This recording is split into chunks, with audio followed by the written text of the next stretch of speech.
Hello everyone, आज की हमारी रेसिपी है खीर। खीर सबको बहुत पसंद होती है, तो आज मैंने चावल की वही स्वाद वाली खीर बनाई है जो अक्सर हमारे घर में बना करती है। इसके लिए वीडियो को एंड तक देखिएगा और प्लीज़ मेरे वीडियो को ज़्यादा से ज़्यादा लाइक, शेयर और सब्सक्राइब कर दीजिएगा। तो चलें इस मज़ेदार सी रेसिपी को बनाना शुरू करते हैं। इसके लिए मैंने लिए हैं चावल, 1 कप चावल लिए हैं मैंने। इसे मैं अच्छी तरह से धो लूँगी और धोकर इसे आधे घंटे के लिए भिगा लेंगे। तो मैंने यहाँ पर चावल धोकर आधा घंटे के लिए पहले ही भिगा दिए थे, ये देखिए। और फिर इसका पानी हटाकर इसे एक प्लेट में फैला दिया था। एक पैन ले लीजिए, गैस पर रखकर गैस की फ्लेम को ऑन कर दीजिए। पैन में 1 चम्मच देसी घी डाल देंगे और इसमें हम डाल देंगे चावल जो हमने भिगा कर रखे थे। चावल को हम 2 मिनट के लिए रोस्ट करेंगे, इसका कलर चेंज ना हो, बस इतना ही। इससे होता यह है कि चावल वाइट होकर थोड़े से फूल जाएंगे और इससे खीर गाढ़ी और सौंधी बनकर तैयार होगी।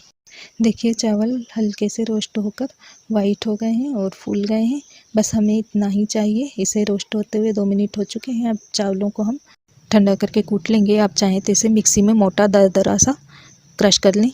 अब यहाँ पर हमने लिया है 1 लीटर दूध और दूध को हम 1 खोल आने तक पका लेंगे। ये फुल क्रीम दूध है, इससे खीर का टेस्ट बहुत अच्छा आता है। तो यहाँ पर दूध बॉयल हो चुका है। अब इसमें हम डाल देंगे चावल।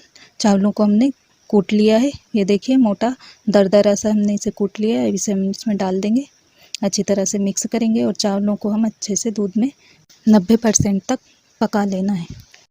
हमें इसे एक साथ चलाते रहना है। खीर पकेगी तब तक हम एक कटोरी में थोड़ा सा कस्टर्ड पाउडर घोल लेंगे। तो यहाँ पर मैंने थोड़ा सा दूध उठा लिया था, इसमें मैंने 1.5 टीस्पून कस्टर्ड पाउडर डालकर इसे अच्छी तरह से घोल लेंगे। अब देखिए खीर को पकते हुए 10 से 12 मिनट हो चुके हैं और चावल भी हमारे 90% तक गल चुके हैं। अब इस स्टेज पे इसमें हम डाल देंगे शक्कर। तो शक्कर हम 1 कप डालेंगे इसमें। जिस कप से हमने चावल नापे थे उसी कप से 1 कप हमने इसमें शक्कर डाल दी है। आप शक्कर चाहें तो अपने टेस्ट के हिसाब से 1 या 2 टीस्पून इसमें कम कर सकती हैं। वैसे ही इसमें शक्कर एकदम परफेक्ट है, इससे एकदम परफेक्ट मीठा रहेगा। अब इसमें हम डाल देंगे कस्टर्ड जो हमने घोल कर रखा था, अच्छी तरह से मिक्स कर लेंगे। अब हम खीर को चलाते हुए 5 मिनट के लिए धीमी आंच पर और पका लेंगे। तो यहाँ पर खीर को पकते हुए पूरे 5 मिनट हो चुके हैं। अब इसमें हम डाल देंगे इलायची का पाउडर, अच्छी तरह से मिक्स कर लेंगे। अब इसमें हम डाल देंगे ड्राई नट्स। तो मैंने यहाँ पर किशमिश, चिरौंजी, काजू बादाम ले लिए हैं, इन्हें मैंने काट लिया था। अच्छी तरह से मिक्स कर लेंगे। तो चावल यहाँ पर पूरी तरह से पक चुके हैं, ये देखिए। चूल्हे की आँच को बंद कर देंगे, खीर बनकर रेडी है। अब इसे हम एक बाउल में निकाल लेते हैं। मुझे ठंडी खीर बहुत अच्छी लगती है, आप चाहें तो इसे फ्रीज में रख लीजिए और फिर इसे खाएंगे तो और भी ज़्यादा टेस्टी लगेगी। इस तरह से आप खीर बनाएंगी तो आपकी खीर गाढ़ी, मलाईदार और टेस्ट में बहुत ही अच्छी बनकर तैयार होगी।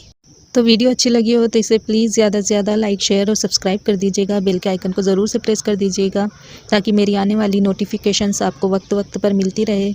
अलविदा, थैंक्स फॉर वॉचिंग।